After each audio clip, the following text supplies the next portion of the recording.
Hey everyone! Avengers Infinity War is now available on digital HD, and there's tons of bonus footage and commentary from the directors and the screenwriters that reveal huge details about the film, potentially setting up major events for Avengers 4. Now, we've already made some videos about 2 of the deleted scenes, but in this video, we're going to break down all the other key details that you missed from this release. Welcome to New Rockstars News as our deep dive into all the biggest stories this week. So we're also going to talk about the Batman movie directed by Matt Reeves, Wonder Woman 1984, and the latest updates from this whole James Gunn Guardians of the Galaxy story that won't divide any of you at all, I'm sure. I'm Erik Voss. Joining me at the table are Maude, Garrett, and Tommy Bechtold. Hi. Welcome back. Hi, guys. Hi. Good week? I'm not allergic to any medicines. Thank you for getting that out of the way, because I didn't want to have to ask you, but... just seasonal allergies. Dust, mold, pollen, but no medications. Bless you. All right, you're still going to have to do a physical if you want to continue. Okay, great. Because we all had to go through it. I brought some blood. Whose blood? We didn't need the blood. Whose blood? Stop bringing blood. Well, then I've got free blood on Lancashire.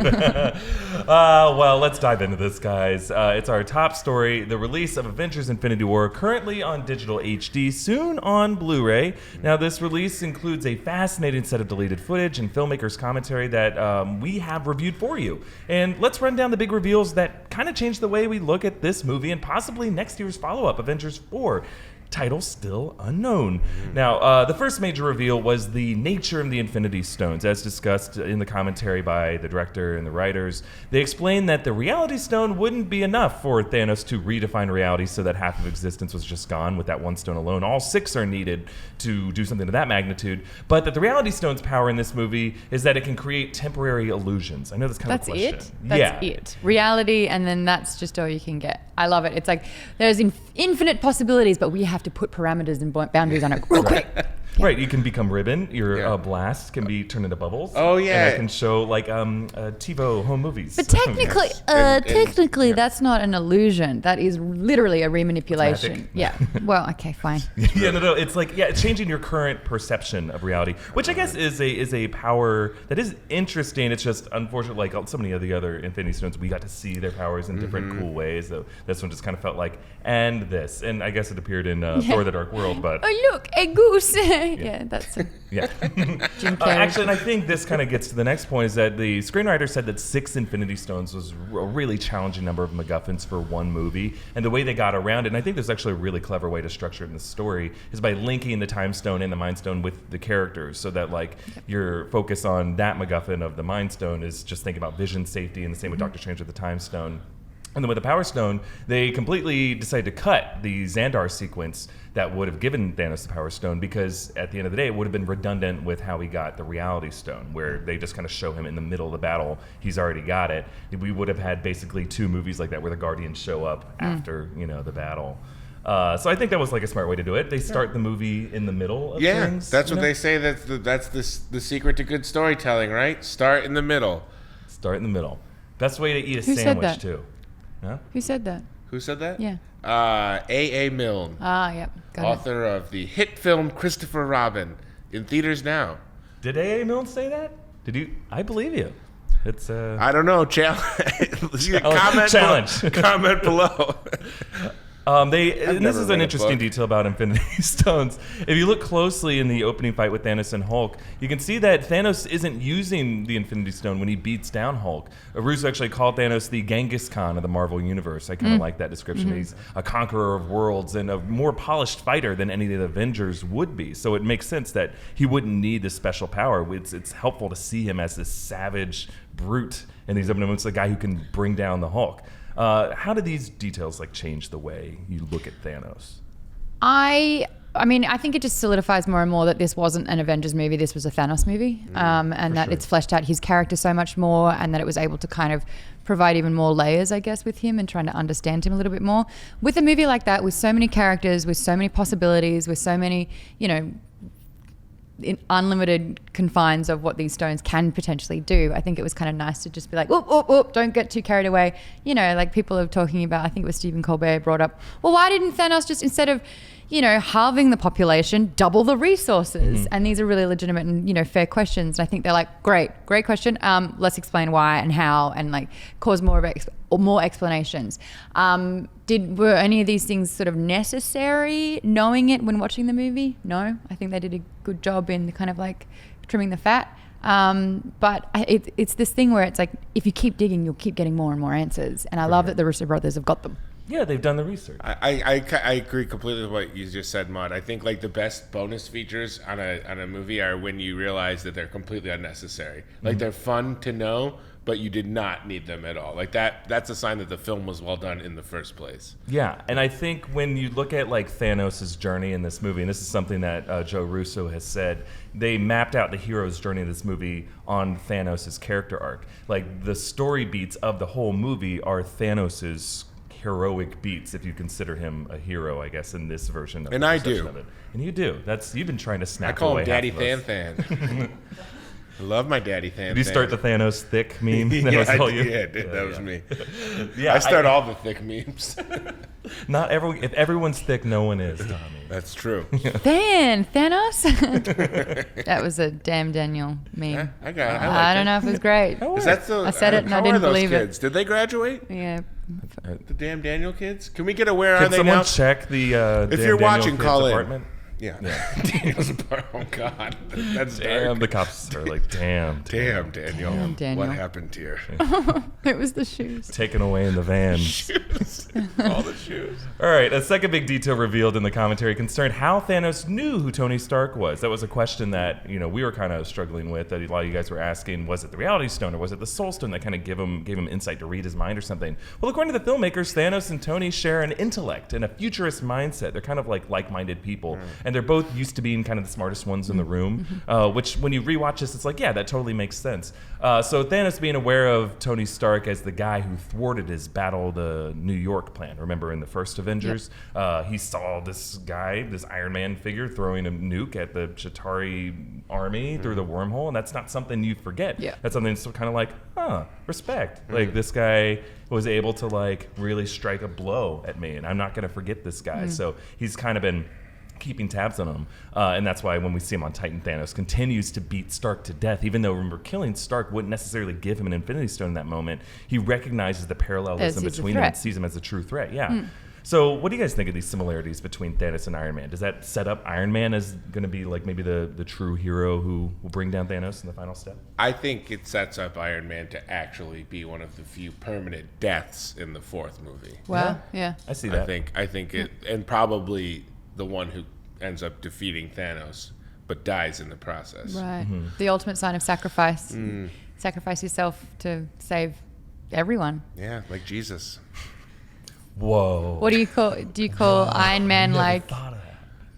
Tony Jesus now? Tony Christ. Yeah, Tony Christ. I like that. Hey, I'm Tony Christ. The comments are Who just wants a blowing meatball up. sub? I'll divide these meatball subs Tony over Christ. and over again. So all Actually, you can I don't know though, because they're also setting up that like Peppers might have a baby and like really wants him to like come home. She's clucky, yeah. Like the Marvel movies aren't. Yeah, Morgan. The Marvel movies aren't that sad, are they? Like they would be like, he's about to be a dad. Let's kill him. I don't know. I don't know. I think this just Infinity want War to might be live. the saddest we'll get in the Marvel. We don't know whether Yeah. Ant-Man's daughter made it yet, do we? They're dangling that carrot over us. Oh, yeah. I really like fleshing out these two characters when you realize that they have so much more in common than you recognize. And this is what Marvel does a really good job with their villains. And that is they normalize them in a way where you can kind of recognize similar features. Like Killmonger did an amazing job with that as well. It's like, oh, I understand him. Thanos, oh, I get it. But Even Loki, kind of. Yeah. Like you're Sure. like little brother who's he's in just the a shadow. little but You're an old. Do you have younger siblings? no, I'm the youngest. You're the youngest, and you still feel that way? Yes.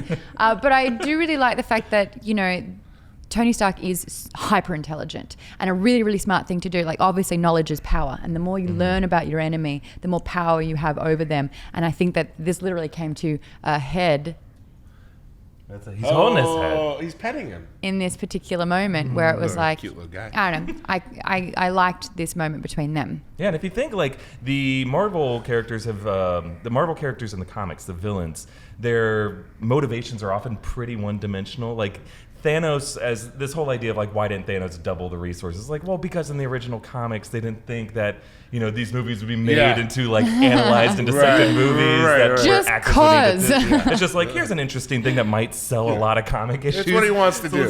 Just make, a guy who could snap away half the universe. Yeah, that could be interesting. Like, I'd be curious to know exactly how many people read comics in the 80s and 90s and 70s. Like, there's no way, obviously, that it's as many billion people now who are watching these movies. It's a tiny, by comparison, number of people. Maybe, I don't know, 1 million people. Well, I don't know exactly. They're really fun to talk to. You know, you could research it probably. But I think when you're reading a comic, you don't really need necessarily that much depth with your villains. So they've had to go back and like add so much more. They've done a really good job, at least with Thanos, to give a lot of dimension and weight and emotional backing to that character, so that we kind of are curious, the same way we were with Killmonger, to see what would happen if he did succeed.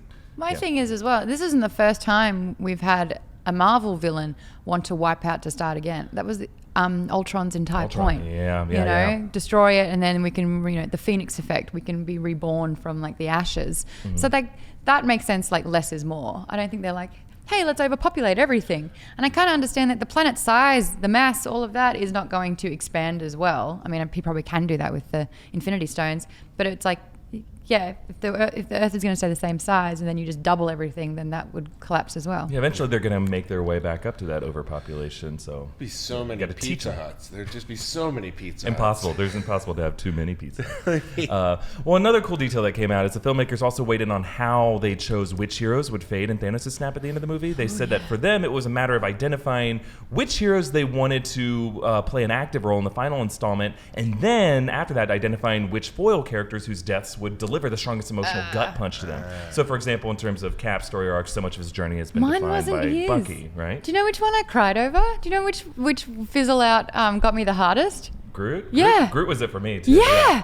That got me. I was like, oh, no. Just hearing like Bradley Cooper's voice break as Rocket Raccoon, I was like, see ya. Oh, no. So I was having a teary by then. So when Tom came around, I was like, take a ticket, mate. I'm already done. Yeah. It was interesting that they had Okoye watching Black Panther fade away, even though Black Panther is a bigger character. But if you think in Okoye's mind, her whole existence has been about protecting the king. So to see the king fade away in her fingertips, it's like, oh, what a powerful thing for her, and something that could potentially motivate her more than like if Black Panther saw Okoye fade away. He's got a lot of things on his mind rather than just like one person. Yeah. So it's interesting that like we had this moment with Tony Stark seeing Spider-Man fade away. So like, what do you guys think that means, their relationship? Why is it so important that Tony Stark sees Spider-Man fade when it comes to like what could happen next for him? Because he's got babies on the brain already. Yeah. And then this is like a surrogate son to him. And then now he's failed him, and like this the closest thing he had to a son. Absolutely. Yeah. And he chose to mentor him. He's been keeping a close eye basically on his entire career. He's the one who's been putting parameters on him. You can't leave New York. You can't come to space with me. Those sorts of conversations that every father has with his surrogate son. My dad sat me on his knee and had the same conversation last week. You're not coming to space, son. We're not going to space. Not today. But he went. He's up there with that Tesla. We're going to get your dad on the show. If you get a new suit, you could probably join him. That's all it comes down to, dude. Just splurge for the new suit. It's tough. The summer, I don't have my summer body ready. Anyway, I love how like it wasn't overt in the movie, right? Like no one said the word daddy issues in terms of the relationship, as far as I can remember. No. It seemed like pretty subtle, just in their behavior and the way they related to each other. And then just that little thing at the beginning where he's talking with Pepper Potts about like the future and wanting to have a family. Yeah. So like ending in this final moment of seeing your surrogate son disappear makes him think like, well, could I ever be responsible enough to like protect kids? Like that's well, I think it was his one weakness. Yeah. He was so responsible for Peter that was you could see that as his ultimate failing, and I think that's the motivation needed to just be relentless. And you're right, I think, Tommy, you hit the nail on the head. Because of that, that's going to be the thing where he was happy to sacrifice himself if it means bringing back Peter. Yeah, I could see that for sure. The commentary also shed light on the fates of supporting characters from Thor Ragnarok, like Valkyrie, Korg, and Meek, that a lot of you guys have been asking about. We didn't see them die per se, but they could have been among the half of the refugees that Thanos presumably spared from the Asgardian ship at the beginning. Don't If this whole touch idea is Korg. kill half, not all. But the filmmakers have confirmed that the Asgardians did escape, and they repeated that Valkyrie was among them. Joe Russo has said that in the past. But when it comes to the others, this one screenwriter said, all I can say is pray for Korg. I will, whatever I need to do. Don't touch Korg. That's personal if you do that. It's getting personal. Yeah. I mean, well, do you guys think this is just like a joke off, for them? Do you think Ghost. they have real plans for them in Infinity War? Or is it just something like, we just don't want to say either way, but they'll probably show up in the future of the MCU? I think that they don't. I think they have all this planned out. I think they know exactly what's going to happen, and they just love teasing stuff and saying, like, Sure. don't expect this, but never give up hope on it. I don't know. It's such a hard thing. I think they need a little bit of breathing room. I don't think they can make all the decisions right now. I think they need to hold a lot of cards to their chest, because if they kind of define and put out there who does make it and who doesn't, then it's like that's locked in stone. Yeah. Sure. And then people like us will start like making Nice. predictions based off of this information. Yeah. Because, man, all you got to do is just tease a little bit. Yeah, it just bit, gives and them then just a little hit of map that out the tease. whole plot of the movie. And as the Hollywood Reporter says, ruin it for the fans. Yes. We never forget. Hollywood Reporter, what do they report on? Hollywood. What a joke rag. Just kidding, old guys. media's dying, and we're the future. Yeah. We're hanging on by a thread too. Well, let us know in the comments below what you find most interesting about this new information. What questions you still have? There is that you one need really answered. quickly. Oh, sure. Yeah. The fact that Cap was going to have his big entrance in the final battle as well, and that he was going to be in not much of the movie at all, and he was supposed to be the huge reveal. And the Russo brothers loved the fact that he was going to come in with this high and mighty moment that they ended up giving to Thor, Yeah. because the whole big feedback was, we need more Cap. Yeah. There's not enough Cap. And they're like, okay. So they had to write him in far more of the movie. I agree. I think yeah. having him only come in at the last act, I would be devastated. Yeah, I agree. Oh, and you And just Cap with a beard, Oh, hell yeah. I need more of that.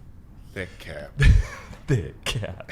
There's a and you just saw something right before we started shooting about like how they got the arm or the arm hairs to So stand apparently up the Russo brothers have been asked a lot how they got Tom Holland to have the hair stand up when he gets his Spidey sense. A lot of people were like, that was CGI, right? That was CGI. They legitimately, without like any joking feeling behind it, what am I trying to say there? They were serious when they responded with, someone was actually blowing into Tom's ear. They were trying to give him physical heebie-jeebies to be able to have that stand up. Yeah, that's why it's such a tight shot, because someone's going, Yeah, they couldn't show anything else because something else could happen to his body that would be very uncomfortable if it stood up. oh, he's just a little boy. They got He's like 23 in real Is he? life. Yeah. Oh, it's young. It's older than me. Maude, careful. They got the hottest Maud's breath 21. teamster to blow into Tom Holland's ear. They got Big Tony Christ. I just ate a chicken palm sandwich. It was Tug? Sure, I'll blow Was it into Tug? it. Did Tug get show up? Tank. Tank? Yeah. Hey. Tug. R.I.P. Tug. Come on, man. Tug. All right. Let's move on to this week's trivia question, guys. MacGruber call? What do we got this week? No. So, Tommy, you weren't here last week. We got a new fun thing for our punishment that great. I think you're going to be Yeah. Definitely a lose. big fan of. Oh, Okay, so right. our question is, in Avengers Infinity War, what phrase is on the t-shirt worn by Peter Parker at the beginning of the movie? Okay, all of our answers are in the bucket here. And just to remind you guys, the winner, as decided by our judges, whoever gets the closest, will get to read our goodbyes at the end of the episode and after we reveal the answer. And the loser will have to be the latest inductee to our brand new trivia punishment, the GIF of shame. Whoa. GIF of shame. GIF of shame? Shame. All right, let's. We'll get to that later, but let us move on, folks. Okay, so a quick update from some other news that came out this week. The Batman director Matt Reeves was asked about the project this week. It's a movie that keeps really getting delayed and delayed and delayed. At some point, Ben Affleck was going to be writer-director, but he's still kind of attached to the project. We don't really know. But Matt Reeves said that a new draft of the script is coming in the next few weeks, and he said that although he did read a lot of Batman comics for research in its creative process, the story of this movie will not be an origin story, and it will not be an adaptation of Frank Miller's Batman Year One, like many of us thought it would. Reeves said that the movie will instead be an emotional story that focuses on Batman being the world's greatest detective. It'll be a noir-driven story in which Batman is investigating a particular case that takes us out into the world of Gotham. He also said that Ben Affleck is still involved, but it's just too early to talk in which capacity he's involved. So, yeah, it's still happening, basically, is the takeaway there. Make you feel better or more nervous about it? I just don't understand, like, do we need another dark Batman movie? Like, I actually really like the noir style behind it. I think that especially compared to Ben Affleck's Justice League and where we just saw him, where it was aliens and explosions and the end of the world and the end of the universe. I like scaling it back again. I kind of like it when Gotham had problems and it was up to him to kind of figure it out. I agree with that. Commissioner Gordon. I like a good detective story. If it's a good detective mystery, like a Chinatown type thing, you know, like Batman with a tape over his nose, solving Los Angeles' water problems in the 1930s. Yes. Great story. Family. There you go. People you think are mother and daughter. Right. Oh, sisters. yeah. Right. There's weird incest stuff going on. There's a lot of incest. That's my type of Batman it's movie. Gotham. Yeah. Right. There's your movie, Matt Reeves. Give me my money. Ben Affleck's gonna be like 74 by the time they start rolling. Perfect age for Dark Knight Returns Batman. Yeah. All right. You know who should play Batman? Alex Trebek, if he leaves Jeopardy. He needs work. Yeah. He'll be so clever. Because he asks the questions that matter.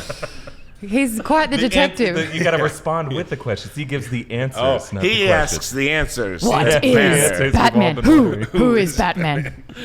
Okay. Well, another update from this week. Wonder Woman 1984 director Patty Jenkins posted a set photo on social media showing Pedro Pascal's character, who's still unnamed. He can be seen in the back of a car with an 80s haircut and pinstripe suit. He's kind of hard to recognize, honestly. I know. He also appears to be on a TV monitor.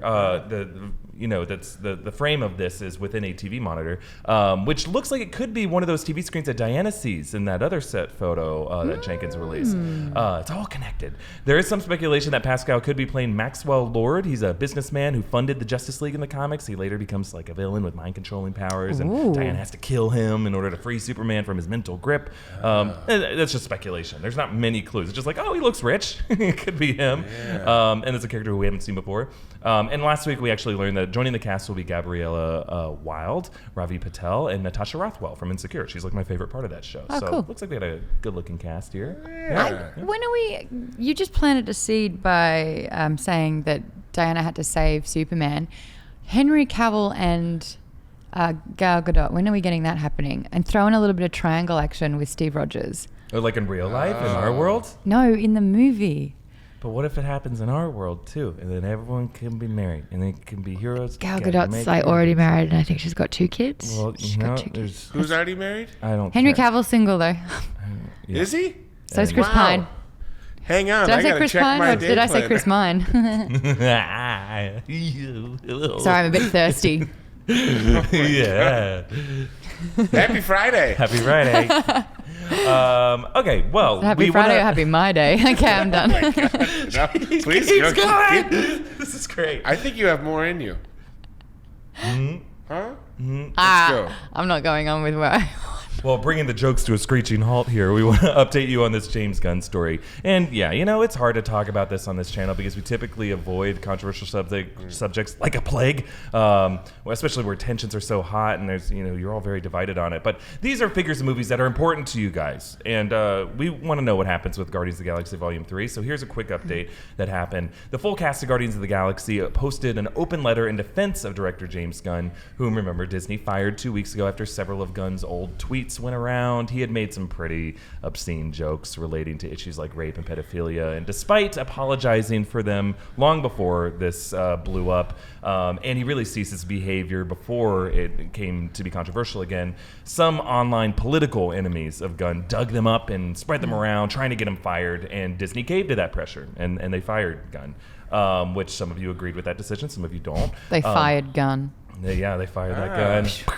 Jokes are back on, Sorry. Welcome back. The Guardians cast all signed this letter, and they all shared it on their individual accounts, and they agreed that Gunn's jokes were offensive. They do not stand by those jokes, but they defended his current character that as they've worked with him in the past 6 or so years, and they likened his transformation to the themes of redemption that the Guardians movies have really been all about. Nice. Which I can see that, but despite this, Disney appears to be standing by its decision, and insider reports are saying that executives like Alan Horn and Bob Iger have no intention to rehire Gunn. So dumb. there you go. That's the update there. And I have mixed feelings on this. I'm not going to go too far into it. You can follow me on Twitter for some of my political opinions, but you guys follow me for like more nerd insight news. I'll just say that it's a little worrisome when like people who aren't comedians are kind of making categorical decisions about like what you can and cannot make jokes about, and are like getting people fired for that on both sides. But I have had jobs before where I've gone back and like deleted old things I've said on Twitter. It's kind of a no-brainer thing that I've done. I think it's pretty fair to say no one is exactly the same person that they were 10 years ago. Yes. We all grow, we all evolve, we all learn the error of our ways. But at the same time, the humor that was established 10 years ago isn't the same humor. PC culture didn't exist 10 years ago. And the thing with James Gunn's comments is he was saying it out loud. He wasn't saying it to a person. Should he have said those particular comments to a person? I find that that's a lot more severe because it's something with intent. Right. This is just more about bad humor, appalling humor, but it was kind of out there to the world, not targeted. You've got someone like Johnny Depp who has struck a woman, who has, done a bunch of things like that, and yet he's still on Fantastic Beasts and Where to Find Them. I think that in comparison, Johnny Depp's actions are deplorable, and that should have an effect. The other thing is, these tweets existed when Disney hired him. Yeah. It was kind of on Disney to go back through it and like fleece him out. For sure. So And the then, fact that if James had written these tweets while under the employment of Disney, I absolutely get it, but they existed before. And then they also are kind of appeasing exactly what the right alt people wanted, and that was like basically career sabotage. Right. They went with the intention to destroy Gunn. And then by Disney saying, well, yeah, I mean, sure. It's like, well, who's next? Yeah. And that's like this revenge culture that we're also putting out there. So yeah, I don't think it's fair. I think you're allowed to change. He's proved himself completely. He's absolutely apologized for it. And I think Disney has a knee-jerk reaction in a very sensitive time. Yeah.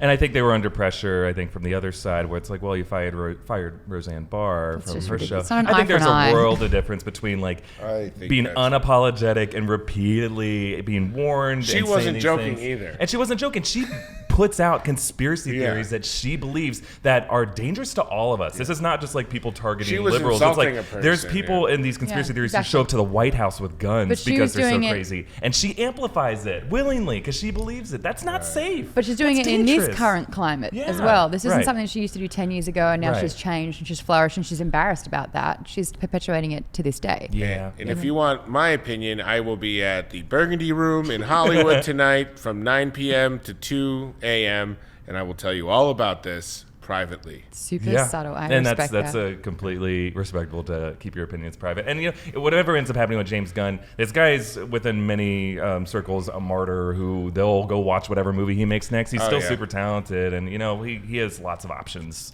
So we'll see what happens from this. Yeah. And again, there's no there's lots of opinions here. So let's be respectful in the comments and to us. You can disagree with us and still like what we do here. And I have a lot deeper political opinions about this that I could have gone into, but I don't want to bother you with You them. could roast me on what you think I would probably say. You could guess.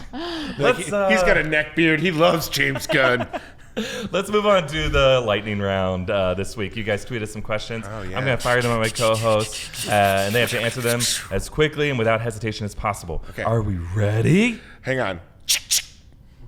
Were they your These your guns? guns? Yeah, did the Henry Lightning Cavill. Oh, yeah. Well, in that... Okay, here we go. Here's a question for you. Okay. At KCG Filio wants to know, thoughts on the Henry Cavill forearm reload that magically grows his beard and makes a pocket show up on his That shirt. was the best.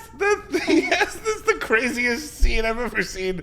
His beard comes out and the shirt changes. I mean, I know it's not real magic, but to me it was. It was the closest thing I've ever seen to a magic show. My parents forbid magic in our house as a child. So for me, I loved it.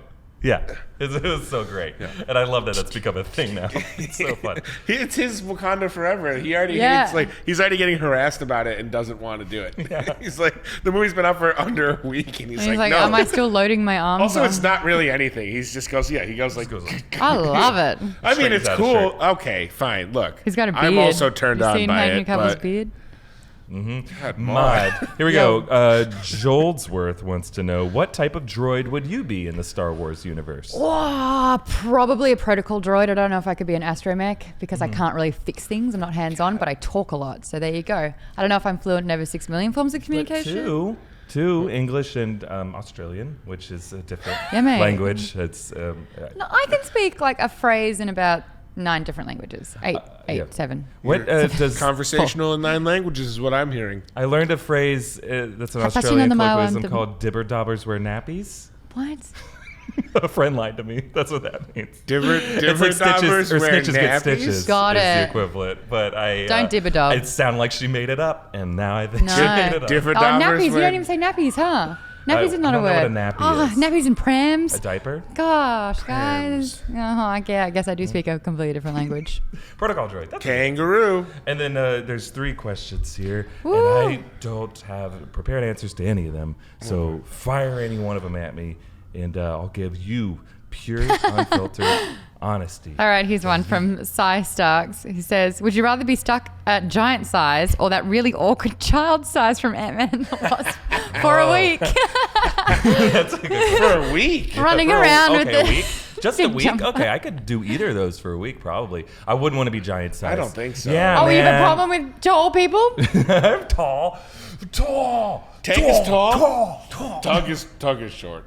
No, I'd rather be short because, like, yeah, I feel like I'm already like a couple inches taller than average height, and like being super tall, you can't fit in anywhere. You got to walk. You can't take a car. You can't fit in through doors. Yeah, not interested. And he seemed to have trouble breathing. I thought you were talking about you now. Yeah, currently I can't fit can't through drive. doors. I can't I drive. can't go into That's houses. because, I have a lot yeah. of trouble breathing. Eric, I have a lot of trouble breathing. That's just because of alcoholism. Oh, You can't that's breathe. too real Wah, for me. wah. So yeah, I'd rather be a little Australian. toddler size. I want to be cradled. This is not water. No, what? This is not. It's your blood. Hot sake. You Yeah, can dump blood. everywhere. that's why I bring blood, because I lose so much during these tapings. All right. Well, now comes the time for our 15-second shout out, where each of us has 15 seconds to shout out, plug, or ramble about anything in the world we Oh, want. yes. Maude, why don't you start? So last week I told you about the video game I was playing then. I bought a new one, Shadow of War. I know I'm a little bit behind, but it's the second installment for Shadow of Mordor. It's basically set in the Lord of the Rings universe. I've been killing so many orcs and Uruk-hai, and it's been amazing. That's kind of my 15 seconds, guys. I've just been spending a lot of time killing orcs. Hey, what a great way to spend Awkward. Shout out. I'm going to shout out my 2 friends getting married in the next week. My friend Andy Connors is getting married, and my friend Colin Hughes is getting married. Hey, you have 2 friends? Yeah, both my friends are getting married, so now I have 0 unmarried friends. Oh. And only I am unmarried, and I am the loneliest boy, and I will always be lonely. Always. I'm so lonely. Oh, so lonely. Is that it? Can you even quote that We movie couldn't anymore? even have a nice moment there. You can't even quote Team America anymore. That's Team America. That's not even Team Australia being offensive. Oh, yeah. Well, my shout out might run longer than 15 seconds, so bear with me. But I want to address probably the most common question we receive here at New Rockstars. Hi, if you follow this channel, you might wonder why we cover some properties and not others. Like, why do we talk so much about Infinity War and the Nolan Batman movies that came out 10 years ago, and not stuff like Luke Cage Season 2 that we've done trailer breakdowns for? Why the hell did I make a video about how the cars from Pixar have sex? It's not the exhaust pipe. I honestly appreciate That's you where guys things so go much. out. Yeah, that's where things go out. So that's why. But we have an answer. Go watch that video. Is it the intake valve? Maude, no, talk. Look. Some of those cars have beards, Maude. Look, I really appreciate you guys so much. I love the fact that you guys watch our channel and you're so supportive with your feedback. I really feel like I owe you guys some transparency because you give us so much of your time. So I don't want to like not give you guys the truth. So whether you subscribe to us for our Marvel videos or Star Wars or Game of Thrones, or for a new home after SourceFed Nerd and Sam and Maude started hosting with us, or to catch a glimpse of Bottom Line over here in the wild, whatever the reason you came Out to on us. Hail, baby! Obviously, and I think you guys know this, it's impossible for 100% of our videos to appeal to each of you. So unlike the herds over at the Low Gang or wherever else you go on YouTube, no. you're a diverse-minded bunch, you know? It's not like we're going to get 100% like ratio on all of our videos, and that's okay. That's what makes you guys great. Thank you so much for your patience and supporting us as much as you do. And I would love to cover everything that each of you are interested in, but this operation is a lot smaller than it seems. We tricked you. This is all taking place in Hank Pym's shrunken-down lab. It's a Potemkin village at best. We have two amazing editors, Devin over here and Aaron as well. They rotate in, they work their asses off to make our video output possible, and they're supported by some hardworking freelance editors. We also have great hosts like Maude and Tommy, also Philip and Sam and DJ who come in and they enrich this channel so much. Who the hell's DJ? Inside humor. Yeah. There's also... we also have a part-time manager who works miracles with scheduling and budgets. And then we have a couple other people who help us out in smaller ways, but really it's only one of us who's in the office for a full work week. That's you? That's me. You're in here full time? Yeah. It's me. And I'm not complaining. I love my job. And I love being able to like host with you guys and being able to come in every day and do what I do. But really I only have time to like write and produce this show here, plus 3 or 4 maybe other videos a week. That's still without so impressive. Sacrificing my health.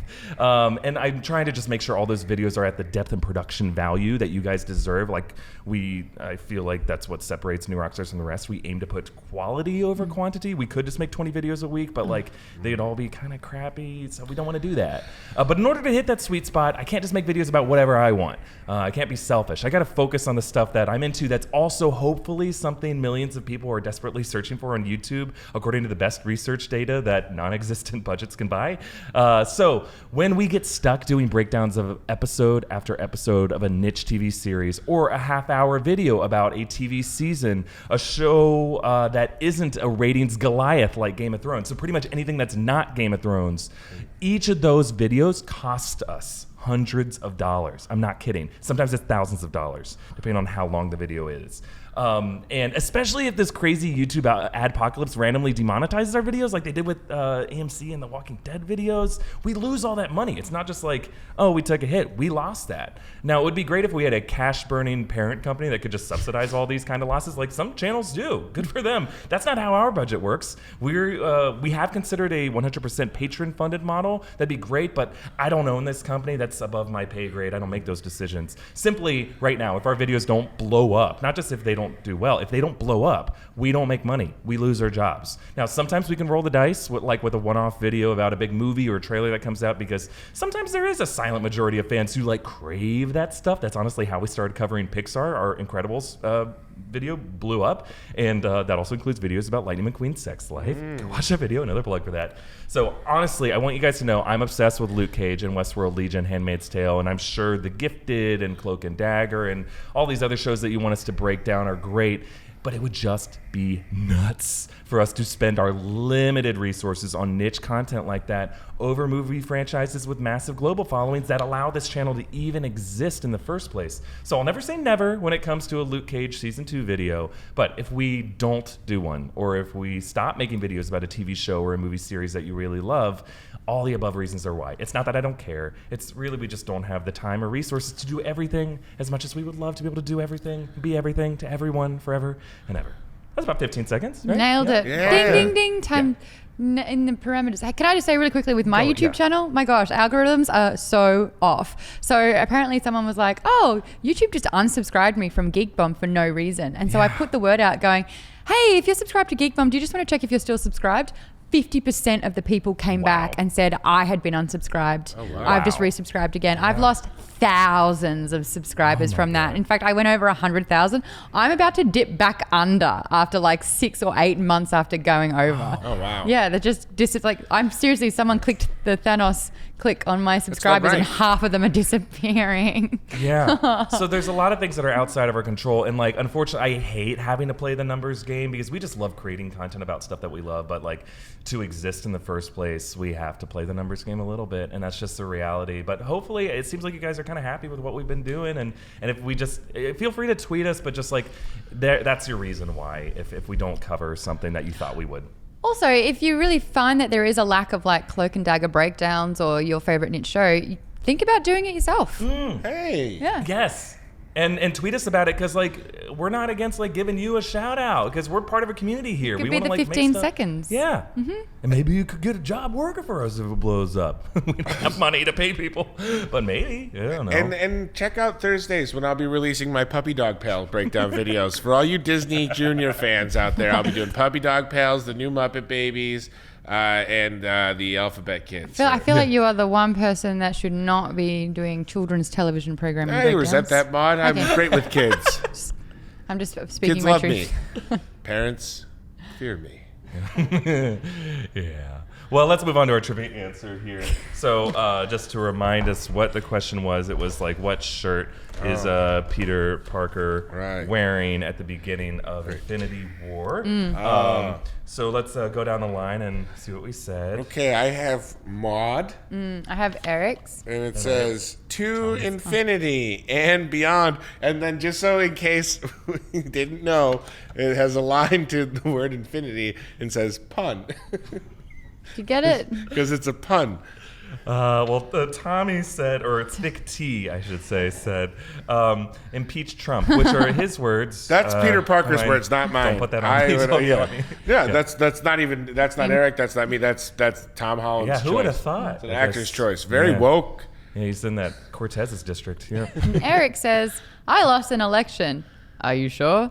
I'm positive. Which I know was a shirt in Spider-Man Homecoming. I don't think it was a shirt here. I think it was a different one. Well, the answer is lettuce, the taste of sadness. What? Yep, lettuce, the taste of sadness. I loved it. That's a good shirt. I want that shirt. I thought it was That like makes a sense. Show us the picture. Imagine that says lettuce taste of sadness. But yeah, I do remember seeing that. We've talked about that before. I just Should say, let us eat the taste of sadness. What does So that's lettuce taste like? sad? sadness. I'm going to try vegetable this week. Well, he was tasting sadness at the end of the movie, for sure. Oh, he was Never too late to try. Yeah, sadness. All right, Ashy well- What do you Oh, turn to lettuce because we were sadness. eating that sadness up? I wonder if Robert Downey Jr. did a line of Tom Holland's ashes after that. He really died, right? No? I want you to be with me forever. All right, well, who's our, Devin, who's our winner? Give it to Maude. Yeah, Maude, to okay. infinity Good job, and Maude. beyond. And our loser. Loser's gonna be bottom line. Bottom Oh, line, no, Michael. I get the gift of shame. That's the bottom line. Maude is our winner. Congrats, Maude. Tommy has to join the gift of shame. Shame. no. Shame. Shame. Shame. Oh, what a great graphic Shame. that is. Oh, Well done, Shame. Devin. Whoa, nice Shame. shades. So great. Okay, so Tommy, can stay. This is how this works.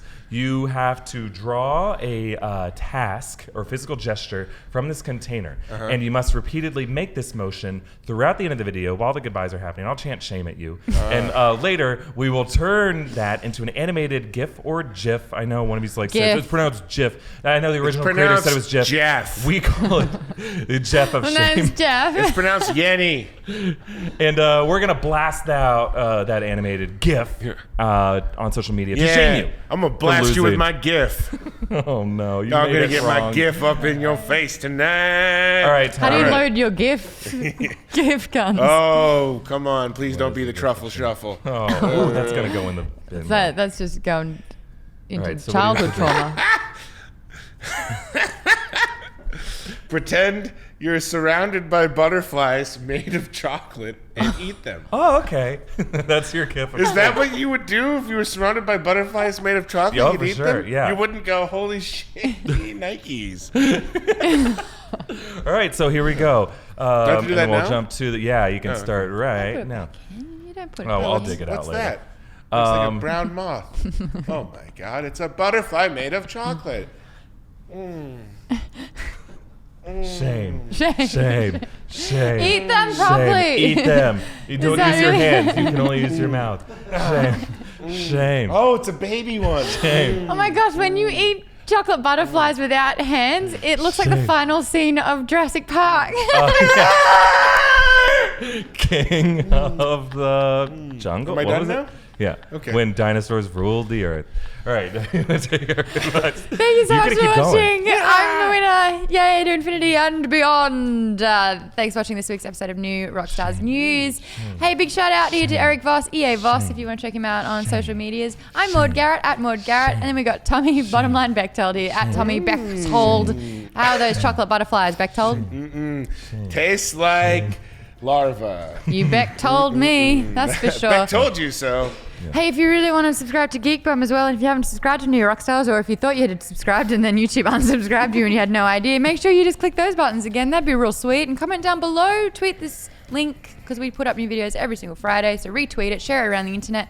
And yeah, we're going to keep getting a lot of videos. And now you know they're made with blood, sweat, and love. And Jeff.